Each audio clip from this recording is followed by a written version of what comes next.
devices, and connected now more than ever. When we send our data to the cloud, who brings it there? Who keeps it safe? And who profits? CyrusOne has the answer. Some things bear repeating.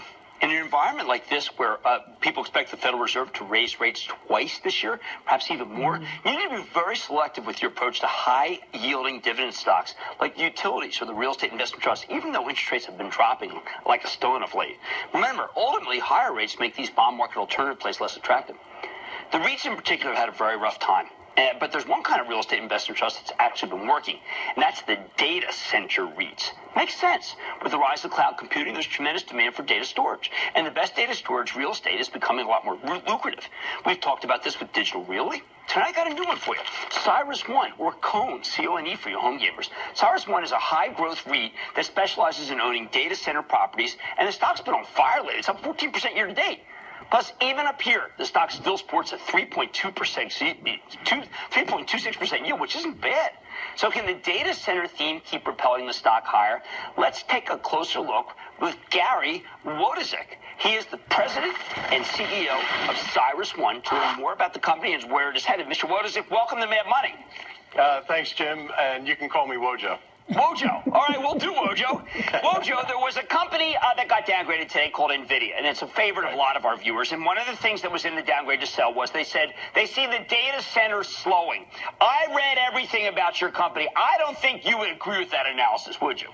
No, I wouldn't. All we've seen is continued buy signals. We've come across our biggest year ever since we IPO'd. We were up 33% last year, and we expect more of the same heading into 17 and actually for the next several years, frankly. And that's accelerated revenue growth from where you were because of great demand for data centers. Yeah, absolutely. I mean, you just look at all the big cloud companies out there. They're big companies now, and they're growing at 50, 60% growth rates, whether it's Amazon, Microsoft, Oracle, and we don't see that slowing down. And, you know, the runway for continued growth should continue for probably the next decade. And from the looks of things, many of your locations are actually sold out, and you got to do more building in order to be able to meet the demand. Yeah, that's a great problem to have, right? We've been chasing our customer demand for the last year and a half, and you know, hopefully by the second half of this year, we're going to have a lot of additional capacity online and continue to drive our growth into 18. I thought you had a great line in your conference call. We were talking about, I want people to understand this, why cloud companies don't necessarily want to build their own real estate and tell you to do it. Why is that? Well, we tell our customers that they shouldn't be farmers, right? Everyone can basically plant, you know, their own corn and tomatoes, and they could do a pretty good job on it. But we've all collectively decided to outsource to the farmers for that. We do the same thing with our customers. You know, we're selling to the largest companies in the world that are either creating new industries or disrupting existing ones, and they don't need to build and manage their own, you know, digital factories. You know, they did in the past when that product wasn't available.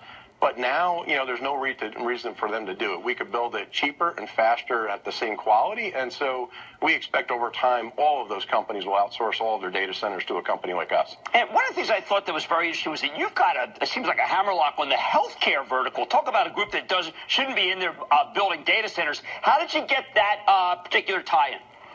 Well, you know, over time, you just kind of continue to prosecute your strategy against customers, convincing them to outsource. Our focus on healthcare is basically driven by the fact that about 15% of all the data that's going to get created over the next 5 years is going to be in the healthcare space.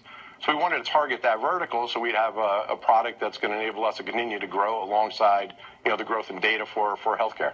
And is that healthcare records, or could it one day be genomics? It's both. It's all the genomics. We were with a customer today. The reason I was in New York is meeting with customers today on the acquisition that we just closed earlier this month, and talking to a company that is doing really specialized genomic research, actually, you know, molecular, you know, synthesis work, which requires a high compute aspect to it. And their business is booming, and we expect there's going to be lots of additional companies like that, whether it's healthcare records, genomic sequencing, or just helping drug companies get drugs to market faster. All right, one last question. I noticed that you have a lot of land, 39 acres in Northern Virginia, and that's good land because they've got the cheapest power, and that matters at data centers, doesn't it? Power is really cheap in Virginia, but actually in the deal that we just closed in North Carolina, that's actually one of the cheapest rates in the country at 4 cents, and that's really attractive to customers. So, in a big 10 megawatt deployment, that's about $4 million a year in savings for them. Well, I got to tell you, you got a great growth story, you got a great yield, and I love the fact you bumped it 11%, and you've got a fantastic long-term trajectory for that yield. Wojo, Gary Wojcik, President and CEO of CyrusOne. A great story. Thank you so much for coming on Mad Money, sir. Great. Thanks a lot, Jim. Thanks for having me. Mad Money's back into the break.